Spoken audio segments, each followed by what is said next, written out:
cucumbers growing. I got Mark here. We have another great Mark 2.0, Gordon's in Ontario, and our next guest, Jared Lord, joins us from Saigon, Vietnam. Welcome, Jared. How you doing? Great. You know, I first found out about you because you ran for governor of Nevada under the Libertarian Party back when I lived in Vegas. And I was just so impressed by you, and I've followed your journey ever since. And now you're teaching in Saigon, Vietnam. Take us on your life journey and how you got there. I worked in politics for about 11 years. I started with Gary Johnson's 2012 campaign as the state director. I worked on his PAC for a while. Then I started working the party again. Like I was in the party, then I went to the PAC, then I went to the party, and then I ran for governor. And I'm fed up. Don't want to deal with it anymore. Everyone hates everyone. I don't want to be in the middle anymore. I don't want people yelling at me. I'm done with death threats. So I just went, I think I'm going to find somewhere else to be. And I looked it up, and Vietnam has a very great low cost of living. I was qualified for the job. So here I came. It took me about a year to save up after the election, and then right over here. Now, how does one become a teacher over there? What do you have to apply for? If you want the really, really good jobs, you do need a teaching degree, which I don't have. So the really, really high paying jobs like my friends have, I cannot get. But for just the general jobs that I have, I need a bachelor's degree in something and a 120-hour teaching English as a second language training certificate, which I did get. I came here, my first month here was just getting that certificate. Wow. So there's other certificates I can get. So I might start working on extra stuff and see what I can do from there. But for now, that's all I need. Taught and what language are the challenges? What was that? What are the challenges teaching English as a foreign language to Vietnamese speakers? That some of the pronunciations are bizarre. I will give you that. My wife, her English is an extent that makes me feel really bad as a teacher because half the time I don't understand what she's saying. But the students are the same way. Actually, a lot of my students speak English better than my wife, which is funny. But some of the biggest challenges I've had have to do with just bureaucracy. The schools are very famous. Like this past semester, I taught public schools, which are huge classes, like 40, 50 kids. At the secondary level, they don't care. So they're just ignoring you and yelling and screaming the whole time. And I have to deal with that. At the primary school level, they're great because I'm like, 1, 2, 3. Hi, teacher, we love you. Like the primary school kids are just so much fun because we sing, we dance, we play, and they pay attention. Secondary school, very tough. And the schools themselves are very disorganized. So I'll show up and they'll be like, oh no, teacher, your class is online today. Like, wait, why didn't you tell me? Oh no, just go home and go online. Like, or I'll go online and like, oh no, teacher, we changed it. Like when? Like 2 minutes ago. You're late. Like so there's a lot of like just craziness you have to deal with. The language centers are a lot more organized, and those are like the private centers where the families will send their kids because everyone wants the kids to learn English because for a lot of reasons, for advantages in business, they want to be able to compete with Japan and Korea for business, and they want to be able to compete with Thailand for tourism. So they want everyone to learn English. So there's a very strong push. So there's extracurricular language centers are a thing too, which I've worked at, and actually I have a part-time job there now, where the kids come in, you do English with them for a couple hours and they go home. And those kids are a lot more motivated. They'll have a lot more fun. So for the most part, it's not challenging. It's a lot of fun. Go ahead, Mark. Yeah, I was just going to ask. No, you're good. I appreciate it. I was just going to ask, are you fluent in Vietnamese now or no? No. And no, I'm not eating Viet. Like I can speak a little Vietnamese. And my family, like my wife speaks English badly, and then no one else in her family speaks English at all. So that can get a little tricky. Like sometimes at family parties, they'll just hand me the karaoke mic so they don't have to deal with having to figure out how to talk to me. And I sit there and do karaoke for everyone for like 3 hours, and I go home. That actually happened more than once. But yeah, karaoke is pretty serious over there. Explain to the listeners about that. It is. All right. I shouldn't say this too loud, but the people right here across the street do karaoke incredibly loud, and they are terrible. It's if there was a tune, it needs a handle. They can't carry it. They're just all over the place, and they're so loud. It's like, dude, come on. You have to know you're bad. Like, I get it, you're having fun, and I enjoy how much fun you're having, but I don't want to hear it right now. Oh my God. Yeah, we'll be out here. We'll be out. We have this nice balcony out here. We'll be out here having dinner. Also, it's like, yeah. I'm like, oh God, shut up. But for the most part, it's like, it is a big deal. Karaoke is a huge deal here, and it's a lot of fun. Any party you have, any party you go to, someone's singing karaoke. You have your stars that hog the microphone, which tends to be me, because everyone's just like, just keep singing, because we can't understand you anyway. Or they'll start. I just kind of went into this separate tangent. When they see American, they give you the karaoke mic. Hotel California. Hotel California. Hate that song. Oh yeah, so much. It wasn't a bad song until I moved here. But now it's like when you've had to sing it for karaoke, it's like what, 3 hours long. There's no melody. Half it's a guitar solo. It's boring as hell, and everyone wants to hear that song. Or there's like this other song, Lemon Tree, which I've never heard. It was very famous in Germany 15 years ago, and nowhere else. I don't know why they're obsessed with that song, but they always want to hear that one too. So I've been trying to kind of tree very pretty. What is that? Lemon tree very pretty, and the lemon flower is sweet, but the fruit of the poor lemon is I think impossible. Yeah, that's it. That's the song. Everyone wants to hear that was that like song. Trini Lopez in the 1960s. All right, but there was a cover version that was very popular in Germany in like the early 90s to mid 90s, and that version everyone loves. It was famous in Germany and Vietnam. I looked it up. The only two places anyone cared about that song. Wow. And they're like, oh, you're white, you can sing it. I'm like, I've never heard it before. Oh, no, it's okay. So I've been shifting it, like Christmas time. Christmas, they dressed me up as Santa, and we went around giving candy out to the kids because we got really drunk, because Vietnamese drinking culture, if you've never experienced it, is a lot of beer. But you just sit there and drink. So they dressed me up as Santa and drove me around to give candy to the kids. And then we ended up at my uncle's house, and he had the karaoke thing going on. And they had this huge drinking party going on. Like the entire block was at his house just drinking. So they had me there, drunk, dressed as Santa, doing karaoke. And all I did was Elvis Christmas songs. So I was like, I did Elvis Christmas as dressed as Santa while they were just pouring beer down my throat. So that wasn't really much of a story other than just to brag that I got to do that because it was awesome.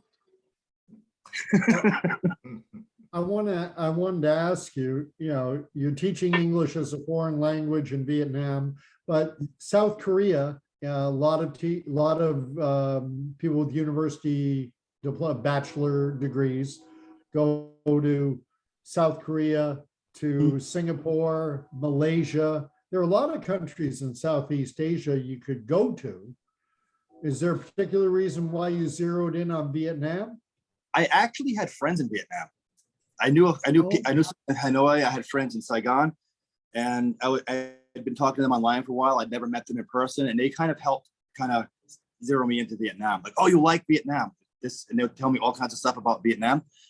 The funny one was my friend in Hanoi, because I was like, okay, I'm gonna move. I'll move to Hanoi. She's like, oh no, you're from Las Vegas. You're not gonna like it here. Go to Saigon. Because Hanoi is a lot more strict, and Saigon is just free for all. Saigon is basically anarcho-capitalism. Like, if you really, look at it very, very specifically. Like the government exists, they ignore the people ignore the government, they just do what they want. It's very interesting. Well, you're a guy from Nevada, and Mark was telling me before we started, you grew up or you came originally from Massachusetts. Is that right? Yes, I grew up in southern Massachusetts, which is, all right, so Cape Cod, like an arm making a muscle. I grew up in the armpit next door to Rhode Island, right in the South Shore. Oh, there comes the accent. So I don't have the traditional Boston accent. I have the South Shore accent, which is a little different. But it's still got the soft yeah, South yeah, Shore. Ours do not exist in my world except for words they don't actually go in. So ka, and then we have idea. Like, I have a great idea. Let's get in the car. Well, what is the biggest culture shift? You're in what is now, at least, it's a communist country, at least that's what we're told. It is. So there's a lot of bureaucracy when you have to do anything. So luckily, I'm very lucky to have met my wife because she handles all that end of stuff. Like, so she got my residency card taken care of. I'm suing my former employer. She's taking care of all that. So she knows that stuff. The biggest thing for me, there's actually a lot of weird stuff that goes on here. I'm not even sure where to begin with that one. That's a big question. Oof. Well, talk about shopping. Sure. Talk about shopping. Shopping in Nevada, shopping in Vietnam. What's the difference? We don't have automatic checkouts. I miss those. Okay. But we have supermarkets, we have grocery stores. Oh yeah, they do. So that's not too much different. My wife has a preference towards the traditional markets, and I try to avoid them because she buys meat there, and then we get sick because it's been sitting in the sun for 6 hours, and she buys it real cheap, and then we eat it, and then we're in the toilet all day. So like we need to go to the grocery store for the meat. It's more expensive, but it's not gonna make us like fight for the bathroom. But the traditional markets are great too, though. Going on to that, like for the like dry goods are great, for noodles, for vegetables are great, but for a lot of the meat, it's been sitting out for a long time. There's like a weird cultural thing where they don't, like, people generally just leave meat out. Like good example, my wife, for a very long time, she can't cook to save her life. And when she started deciding to learn to cook, I have to keep explaining to her that you cannot use the microwave to store raw meat. Like, she would just put it in the microwave, just leave it there for like a couple days. I'm like, you can't do that. We're gonna die. Like, that's pork. Like, no, okay, man. I'm like, no, it's not okay. We will die if we eat that. Stop doing that. It goes in the refrigerator. Like, stuff like that. Then the landlord bought us all air fryers, so she started using that. I'm like, no, that same thing. So there's that, like, stuff like that, like where, like, my wife particularly does not understand that you can't just leave meat out. But I'm trying to think some of the weird cultural stuff that's happened. When I first got here, I got here before COVID. So being an American was like this huge deal. So I'd just be walking down the street and people would be like, oh, you American, come. And I'd have to go sit down with these random strangers, drink beer with them, eat street food with them. And so they could practice in English and talk to me and ask me questions. And I couldn't walk 12 feet down the street without someone calling me over to drink with them. So that was something that was kind of interesting when I first got here. It was, and then like COVID happened. It was like, oh, you're done. Because, that's something I should bring up. News. Oh, okay. That's something I haven't got. So news media, it's a communist country. There's one source. Mm-hmm. And how the news works here, as long as you're not talking shit about Vietnam, you can say whatever you'd like. Wow. As long as if you talk shit about Vietnam, you're going to go beat the police for a while. But if anything else, Vietnam comes out looking great, everything else, you can say whatever you want. And because it's been a couple generations of one news source, anything they get from overseas, they just believe. So we've had a lot of fights about, me and my wife have had a lot of fights because she's like, oh, what's the best one? She's like, I very hate Joe Biden. Like, oh, well, yeah, he's kind of a racist. He's kind of a piece of shit. You know, the crime bill, the segregation shit he was doing in the 70s. Yeah, why do you hate Joe Biden? He joined Communist Party China. Like, no, he didn't. Why are you hating him? That doesn't exist. Like, oh, it's say on news. Like, and news for her is just like some lady with like a TikTok account. That like that's not, no. That's not news. That's not news. That's someone's opinion. And in America, you can put your opinion out and no, and on news, like, no, that's not how news works in America. So there's that. That's funny. I've had to explain the news a lot. I saw on news this, like, oh, that's just someone saying shit. It's not true. Well, here's one.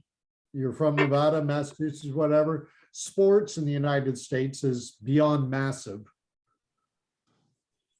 What is the sporting world like in Vietnam?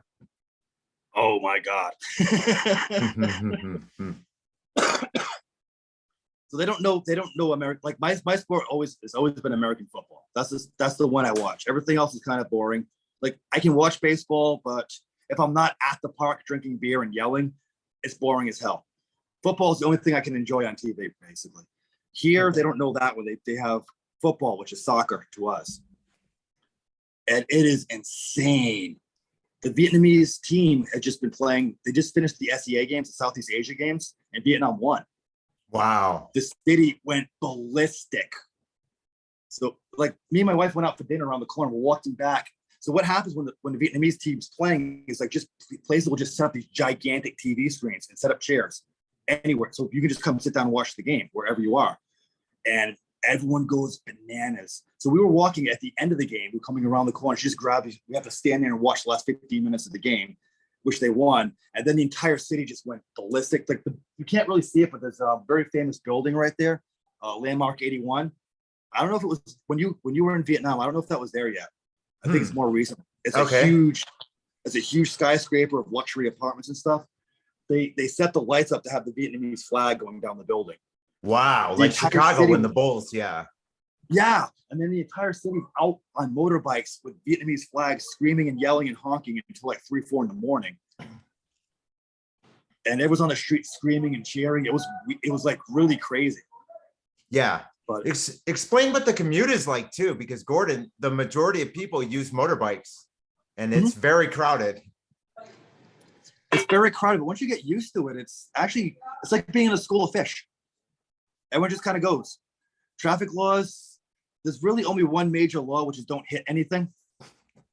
So basically, when you're driving, that's really like the major law is you try to look straight ahead. You don't really turn your head too much because you'll hit something because it's that crowded.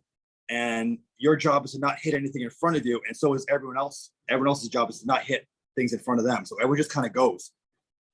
Sidewalks are not off limit. They're very handy sometimes, actually. Traffic lights are kind of optional, depending on the time of day. Cop didn't see it, I didn't do it is actually a very, very good motto. But the whole George Carlin, cop didn't see it, I didn't do it. That's kind of how you drive here. It's crazy, but once you get used to it, it's not too bad. I mean, I've had one accident, and it wasn't even that bad. We got clipped by a car. Wow. Okay. It just fell down. That's a funny story because they had a taco festival way out in District 2. So the white people district, the white town. We went out there for a taco festival and my wife discovered margaritas and she'd never had tequila in her life.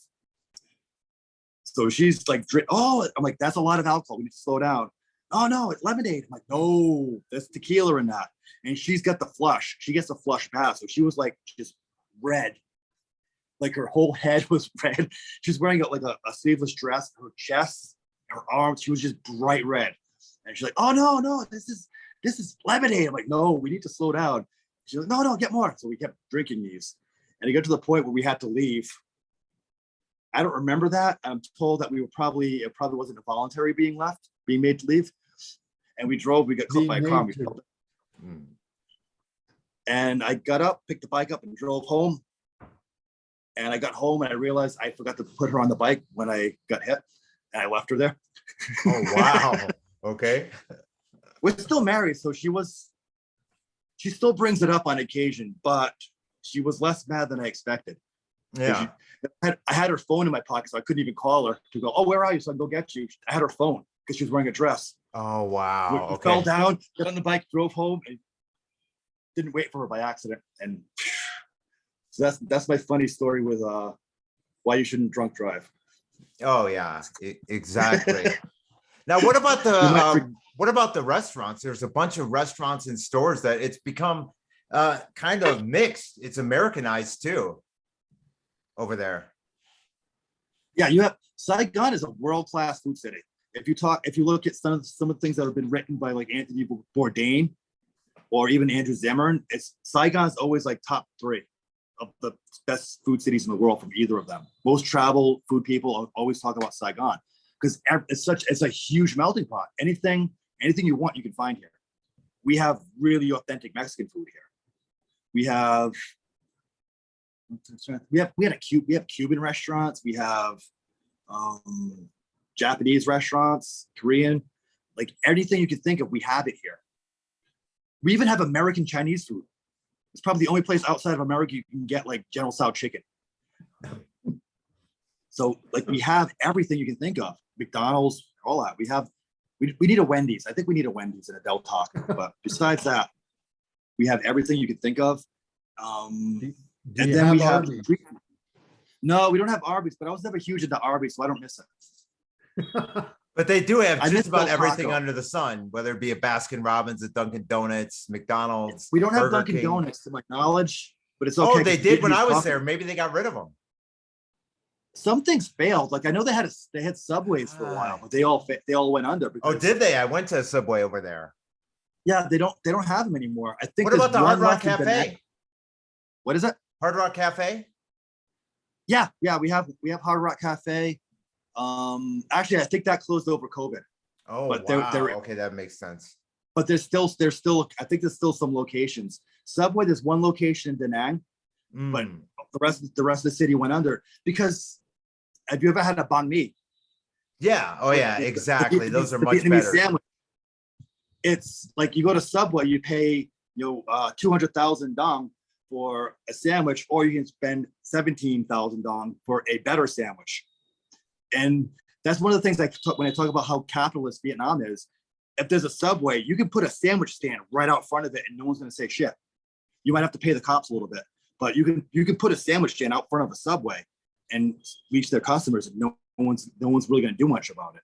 Yeah. So Subway didn't last very long because the sandwiches that we have here already were so much better and so much cheaper.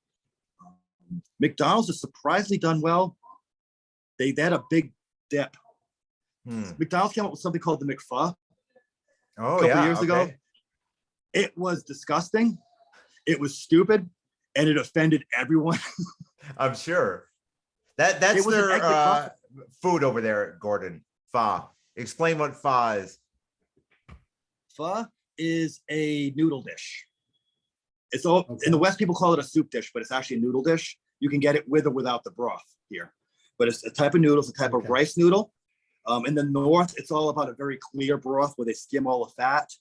It's usually chicken in the North. In the South, it's leave the fat in. The South is more flavoring. I think Southern pho is a lot more tasty, so a lot more beef, a lot more meatball, stuff like that. North is a lot more fine. So North is like fine dining. South is just like, there's a place we can go one street over where this lady and her bottom floor, she's converted into a restaurant, and then she has chairs outside where you can sit. And it's the best pho I've ever had in my life. It's this amazing beef broth.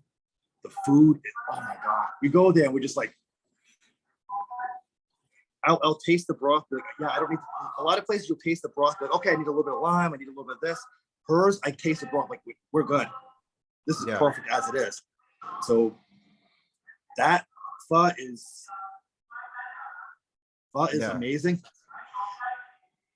It's the only thing the West really knows about Vietnamese food, though. So when No, I first came agree. here, Yeah. when I first came here, I avoided eating it because I was like, I want to experience other stuff. So it took me about a month or so before I even had pho in Vietnam. And one of the major differences is that they don't use jalapenos here. Okay. Because in the West, when Vietnamese food first came to America, you couldn't get the the Vietnamese chilies. So they substituted with jalapenos, and then it kind of went back. Here, I think the flavor's better. I like the flavor with the chilies they use here a lot better. Yeah. But for the most part, it's not too much different. Now, what about the goods in Vietnam? How do they get away with selling the knockoff Nikes, knockoff Adidas, things like that? I don't know. I think no one cares. Yeah, I agree. I have underwear I bought. I have Puma brand underwear, and I have Adidas. Oh yeah. Adidas. Now I get that. Actually, I get stuff like that at the Russian market. The Russian market has more knockoffs, I think. Oh, okay. Yeah. Because there's a big Russian market, and you get that's where you get your Boston Red Sox sneakers, where Boston's misspelled. I need to get those. Yeah, that's great. Bostun, Yeah. Boston. What- Yeah, You mentioned that you were there before COVID and then during COVID. So your only COVID experience is the Vietnamese COVID experience. right. Do you think it was more restrictive there, less, the same? What's your sense? It's a communist country, so it was more restrictive than the U.S. But the way I looked at it too is, I mean, they've had 3-4 major pandemics in Southeast Asia in the last 20 years, and Vietnam's always done very well with them. Okay. So while it was a little bit more restrictive than I would have liked, it didn't go as badly as far as body counts and stuff like that as it would have anywhere else. So yeah, we did have so at one point one of the neighbors tested positive, so they locked down the entire neighborhood for a month. Like they had guards, like we couldn't leave. So we were stuck in our neighborhood. Did you have enough Which food was fun. and everything? Not quite. They didn't really give us any warning. So all of a sudden it's like, oh yeah, you can't leave. But we could get delivery. We could go to the gate and they would drop off food if we ordered it. Yeah. Or one thing is, like, my building is the only building of foreigners in my ward. There's no foreigners at all in my area except for my building. So the neighbors were like, oh, the white people, they're not going to get they don't know how to do this. So the neighbors were actually getting stuff and bring it like every day or so. They drop off a bunch of vegetables for the building because they were worried about us. They were worried that we wouldn't be able to find a way to do it. So we got that a lot too. And then the hell the timeline went. My neighborhood opened up. And then our marriage was approved. So we went and signed paperwork. But before we could actually have the party, they locked down the entire city. So the entire city, you weren't allowed to leave your house for about a month or so. So we had like 1 week window where we basically got married in that one window. And then we got locked down again. Were you able to eventually have the party, or because those are huge over there? Yeah, the parties are huge and they're expensive. And the problem that I had was last year I worked for a company who the CEO kind of thought of himself as a bit of a Donald Trump. So instead of paying our wages, he was buying property in the US. Wow. So he owes me, I think, 5 months wages from last year still. So we had to get through. So the challenge of the lockdowns and stuff wasn't as big of a deal as the challenge of not getting paid. Yeah. So we're actually in a lawsuit with them right now, trying to get the rest of my money. Jared, I just want to tell you, you're very overrated. Okay, you're asking way too much money. All right, so like, I'm telling you right now. Okay, forget about it. No one's done things better for Vietnam than me. Okay, like everyone knows that I am the best thing that ever happened to Vietnam. Okay. Jeez.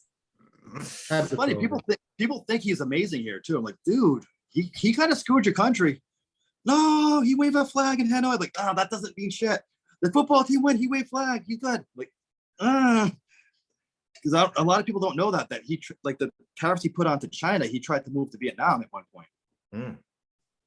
And I'm like, no, and then he started deporting, like, against the U.S.-Vietnam treaty, where anyone that came to the U.S. before 1996 are immune from deportation. Since Obama deported so many Mexicans, he didn't have any left to deport, so he went after the Vietnamese. Hmm. And a lot of people don't realize that, but he was really awful to Vietnamese people. They still love him. I'm like, man, how do I explain this better?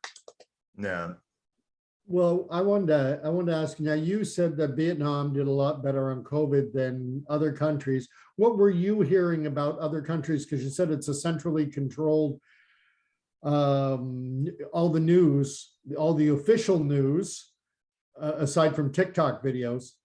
And you know what? Vietnam, they're weirdly honest about things too. So they're like, this is how many cases we have. This is where they are. Like anytime there was an outbreak, they'd be like, okay, that house has it. That house has it. You know who had it, where they were, where they've been. That was all public information. So you could avoid it very easily because they gave you all the information.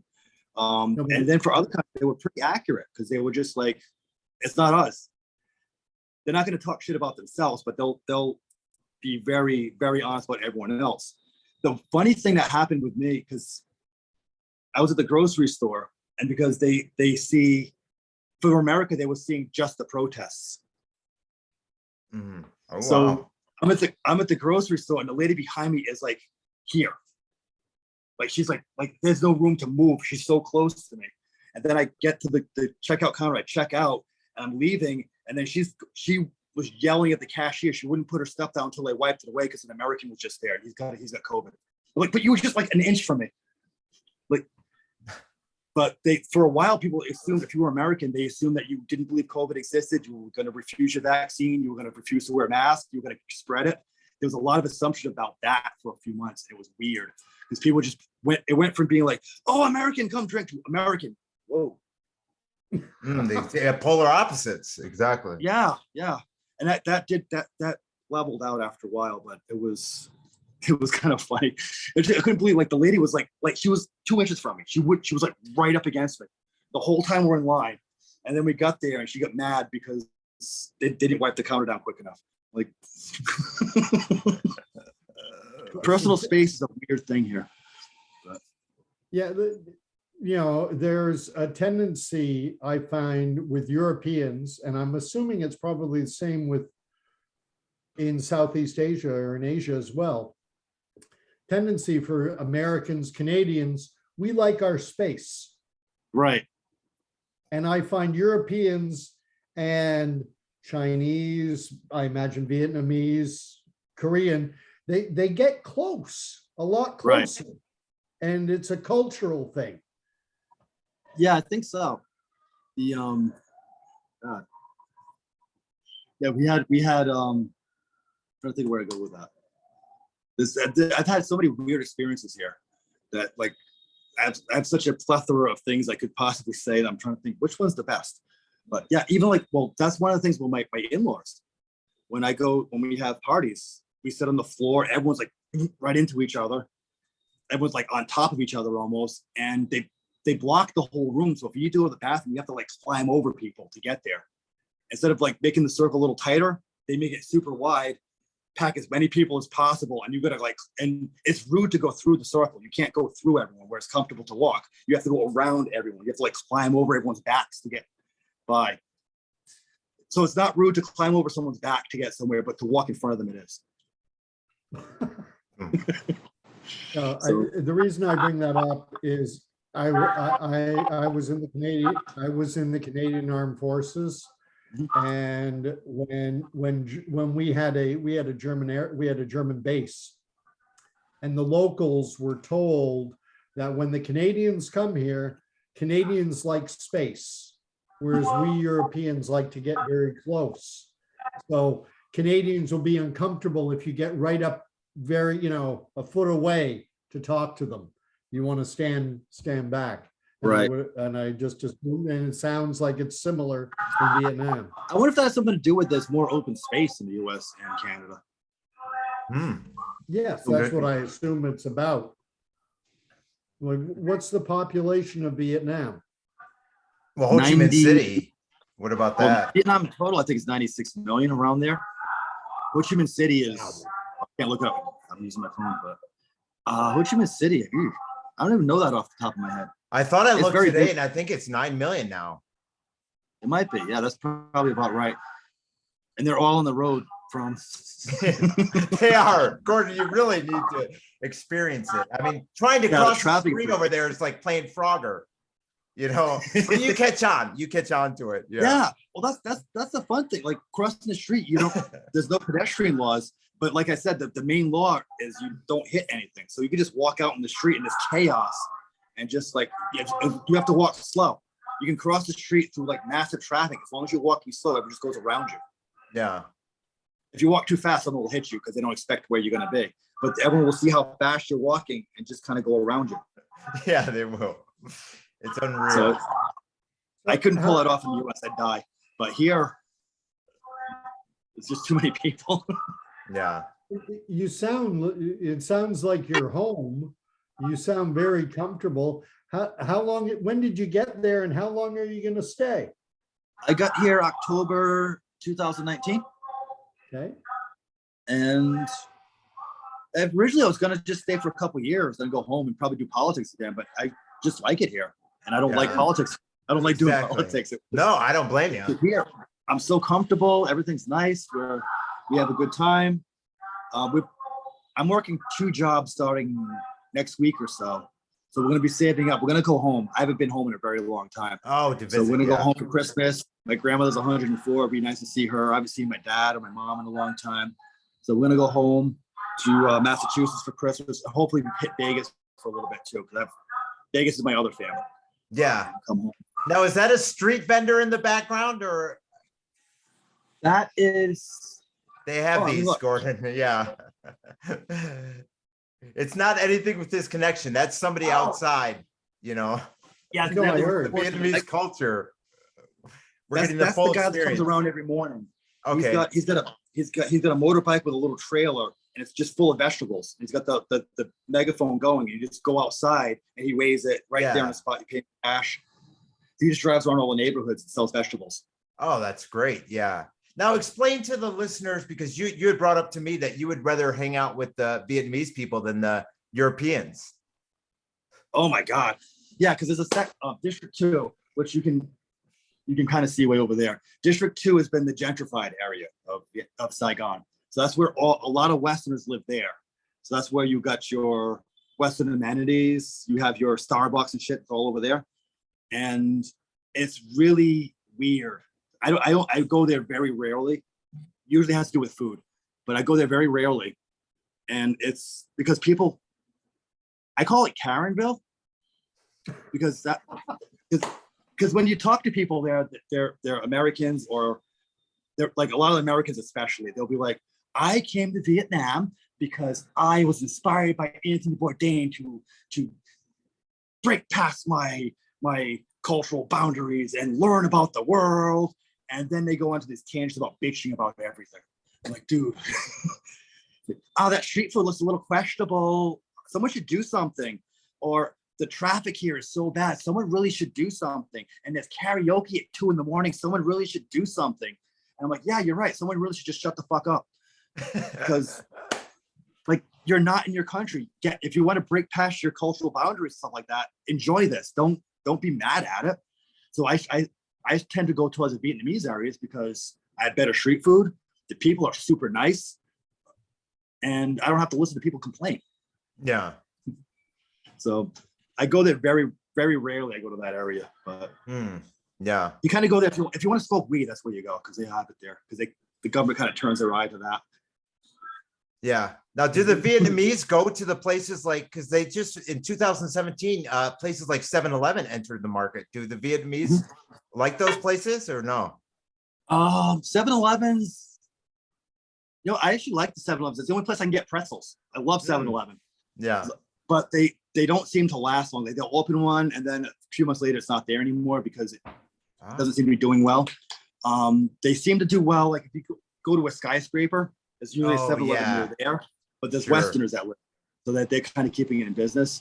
We have a lot of different, like Circle K does awesome here. Yeah, I remember Circle K Circle is K. like- There's like a Circle K is like Dunkin' Donuts in Boston. It's like there's a Circle K next to a Circle K across the street from the Circle K, down the street from the Circle K.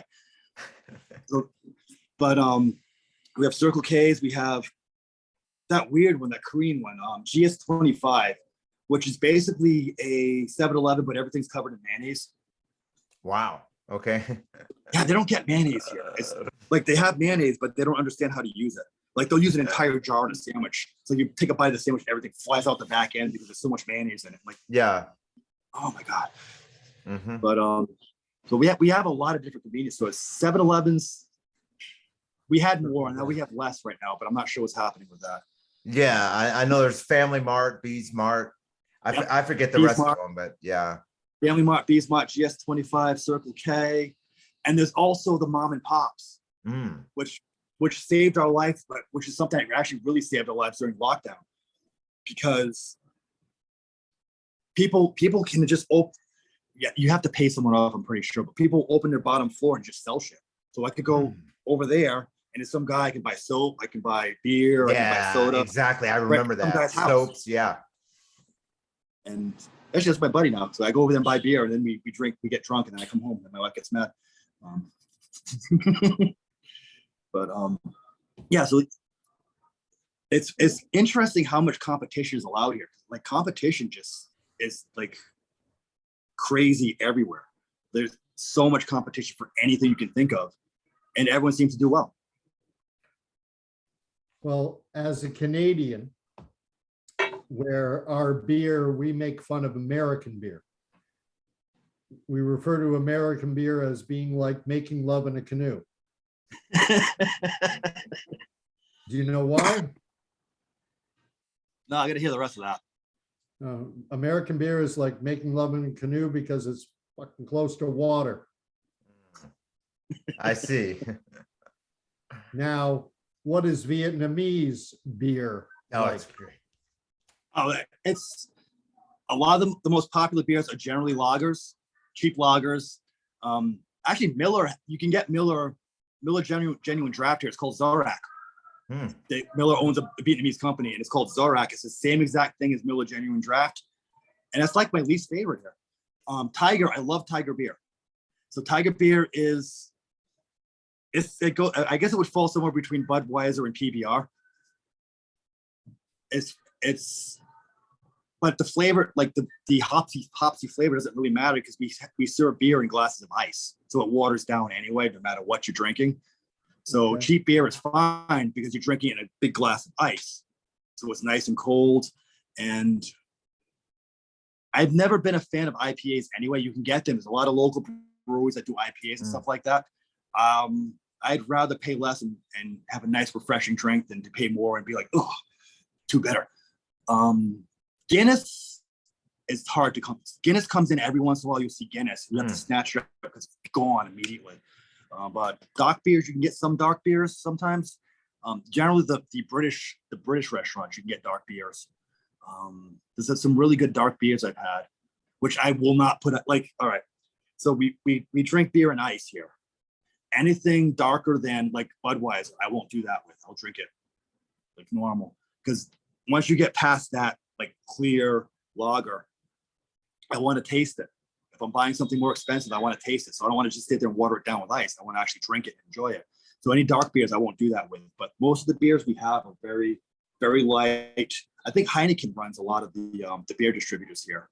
Oh, they're very popular over there. Yeah. Right. Yeah. Like my family, like, oh, we got Heineken. I'm like, yeah, why? Tiger's better. Like, oh no. I know. And it's funny, like, well, what it is, they want to be seen drinking Heineken because it's more expensive, not because they think it's better. I'm like, no, I'm old. Just give me something cheap. This Ba Ba Ba 333, the Ba Ba Ba, which is 333. That's like kind of watered down Tiger. It's pretty good. Bia Saigon is actually pretty good. Yeah. That's actually a really good. That one's actually really, really high quality, pretty cheap. There's LaRue beer, which is a knockoff of Tiger, which is basically just, it's like three-quarters the price. Yeah. There's a beer craft up here. It's a company called Beer Craft, which does local brewing. They might not have been here when you were here last, but we have them around, and they do a lot of the IPAs. They do a lot of like the fancy, like the boutique beers, and they're delicious.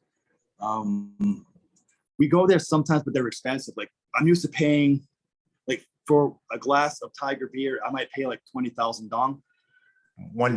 So Yeah. there, I might pay 120,000 down for a glass of whatever they're selling. So we don't go there too often. But that I like them too because they have their names are bad English translations. It's like the best. Like don't fuck with me lager. My wife's a bitch beer. Like they have all, it's all like shit like that. It's hysterical. Because you look at the names like, what the fuck? Like, what the fuck is this beer? Like, okay, I want to try what the fuck is this beer? Because it's interesting. We can sit there and just look at the street, watch the. It's a natural progression to go from talking about beer, but I'm curious, what about the religion in Vietnam? Religion, is it Buddhist? I mean, we know communist society is, religion isn't allowed, but A religion is allowed here. It's not. It's Okay. never been. I don't think it's ever been really a problem to have religion or not here, to my knowledge. Most people will tell the government they're atheists, so they don't have to, because you have to fill out paperwork about your religion. So most people just say they're atheists and go to whatever church they want. So the statistics are saying statistics might say it's like 17% of Vietnam is religion, but it's probably a lot higher than that because most people won't tell. Most people just keep it to themselves. My wife's family's Catholic, and I'm Buddhist, so we're backwards anyway. So the white guy's the Buddhist, the Asian is the Catholic. And what I've noticed is, so in America as a Buddhist, I studied Buddhism. I read about it. I went to talks. I learned all about it. And here, people are just like, "Oh, I'm Buddhist," and they don't know anything about it. Like right now, my wife's on a business trip because her company is kind of having like problems with their revenue, so they're going to go put incense at the Buddhist. Like that doesn't help. In Buddhism, that's the worst thing to do if you actually read about it. But they think, "Oh no, we pray to Buddha." Like, well, Buddha's not a god. Oh no, he's okay. And her Catholicism the same way. She'll be like, believe all this stuff about religion. And I'll be, "Oh, the Bible actually says this." She's like, "No, it doesn't." Like, it says it, right? No, we don't say that. Like, so like a lot of people have their religions. People that do have their religions don't really know a lot about their own religions. It's just kind of like a tradition. So that's something I've noticed. It's been kind of funny to watch because I'm like, eesh. It's kind of like it's like if you ever look at one of those mega churches in the US where they know nothing about their own religion, but they all go. It's kind of the same thing here for whatever religion you are. well, you mentioned Catholicism, you mentioned Buddhism. Are there other? I mean, those would be the first two. Buddhism would be the first one that would come to my mind. Right. There's actually Taoism here. It's very small percentage. There's Islam here. There's a like Islamic minority, which because of our close proximity to Indonesia. Right. You have Muslims here. I'm trying to think. There's Hindu. There's Hindu temples here. There's gorgeous Hindu temples I've seen around. And there's two kinds of Buddhism here. You'll see. You have the traditional Theravada, which is common in Southeast Asia. I don't know what you know about Buddhism, but Theravada was the original. Okay. And then we have Mahayana, which is a little bit more prevalent in Vietnam because the Chinese influence. Mahayana is the second version. We don't have. I've not seen any Vajrayana, which is the Tibetan style Buddhism, but it's. I don't know. Yeah. So there's no restriction on going to a temple. No. Or a shrine. Well, yeah. The only thing, there might be a dress code depending on the temple. So a lot of places will say you can't wear tank tops, you can't wear shorts, which is a general rule for a lot of temples. Buddhist temples have that rule, but they don't stop you from going in. They're like, whatever. Hindu temples, like we were in Nha Trang, which is a gorgeous beach town, and we went to this Hindu temple to check it out, and they wouldn't let me in because I was wearing shorts. Like they let me on the grounds, but they wouldn't let me into the actual temple. Okay. So there are sometimes dress codes. My wife makes me go to church. She usually succeeds maybe twice a year. I generally avoid it. Easter? Christmas and Easter? Yeah. Well, I grew up in the Fall River Diocese, which if you know anything about Catholicism in the U.S., 4 of a diocese was the bad one. That Mhm. was the one with Father Porter and everything. I grew up in that diocese. So I just avoid church at all costs. But we go there and she's always yelling, like, oh, you have to wear shoes. I'm like, no, I'm wearing flip-flops. And I get there and everyone's wearing flip-flops. I'm like, why'd you make me wear shoes? Yeah. Oh, it's very nice. And it's weird. Like the church is weird. Well, for one thing, it's all in Vietnamese, so I don't understand what's going on like ever. So I just sit there and I'm bored. And the mass is like twice as long because I have to explain everything in Vietnamese, which takes a lot longer to say. So the mass is super long. So I just sit there and I'm like Catholic calisthenics, stand, sit, stand, sit. And then it, like Christmas was bizarre. So, all right, so we're at mass and Christmas. And there's I don't know how familiar you are with the Catholic mass, but there's a part where the priest does the whole then he took the cup, again he gave you thanks. Oh, and yeah. praise. I He's grew up doing in that. Catholic schools, so I know what you're Yeah. talking about. So the priest is doing that, but in Vietnamese. So I knew exactly what he was doing. And then I'm like, I'm hearing him do that. And I'm like, I look at my wife like, is he using Autotune? He was using fucking Autotune to do the chanting. It was like if you order a T-Pain CD from like wish.com, you get like some guy chanting the Catholic mass in Vietnamese through Autotune. It was bizarre. And then when it got to like, when she got to go to do communion, the choir started. It was Christmas and they did Silent Night in Vietnamese. So it's like, Silent Night. And they had a DJ that didn't understand tempo. So like, Silent Night. Holy. 1, 2, 1, 2, yo. And the choir was confused because it was not even close to the right tempo. And so we had this guy playing like really bad techno music over the choir that was singing through Autotune and very, very obviously offbeat because they were very confused about the tempo he was using. It was hysterical. Yeah. But I was expecting Easter to be like, oh no, because that's one thing I gotta say I do miss a lot is live music. Oh, sure. Because all the clubs here, I'm told Hanoi has more bands, but down here, most of the clubs are just really awful DJs. Like not even like good DJs, but just like they'll play an old record in the wrong speed while someone yells yo in broken English and they have like a beat going to it. And that's kind of what they all do. I'm like, I want to hear someone play music. Yeah. So we're hoping within the next year or so we can actually try to get funds together to open a bar so we can do live music. Something similar like the Double Down in Las Vegas, where it's just like a quiet little bar. Every night there's live music. We pay the locals to come play. Everyone has fun. Like something like that, something like a CBGB's or a Double Down Saloon. And I think there's a market for it because no one's doing it here. Yeah, no, there really is. Yeah. Let me get a sense for the time change. I'm sitting here in Eastern time zone. So Toronto, New York, Miami, all up and down. And it's 10:52 p.m. Wednesday night here. What date time are you? 9:52 a.m. Thursday. Okay. Yeah, that messes me up. Like daylight savings messes me up because sometimes I'm 12 hours off from my family. Sometimes I'm 11 hours off from my family. Yeah. Jeez. But I really only have to feel it on Wednesdays when I want to watch Obi-Wan Kenobi. Oh, okay. Do you get the American? Yeah, you get some of the American shows over there. Well, yeah, I have a VPN. Like that. Oh, like, yeah. Okay. China doesn't let you have VPNs, but Vietnam doesn't give a shit. So I have a VPN.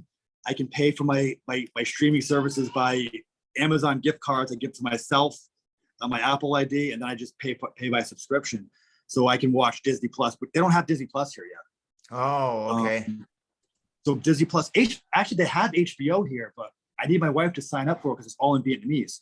There's a streaming service, I think it's called FTP, and you can get HBO Max as an add-on, and it's all Vietnamese. Like, well, not like it's like American and English, and then the Vietnamese subtitles. Oh, yeah. Okay. Fascinating. I want my wife to sign us up for that, so I'll get rid of HBO and have that instead, because I can get the same shows. Then she can watch them with me because she can't really watch them with me. Like, so Sure. she's never seen Sopranos. She's never she raves about Prison Break, which I think is a stupid show. I worked in a prison in Massachusetts. That show was dumb.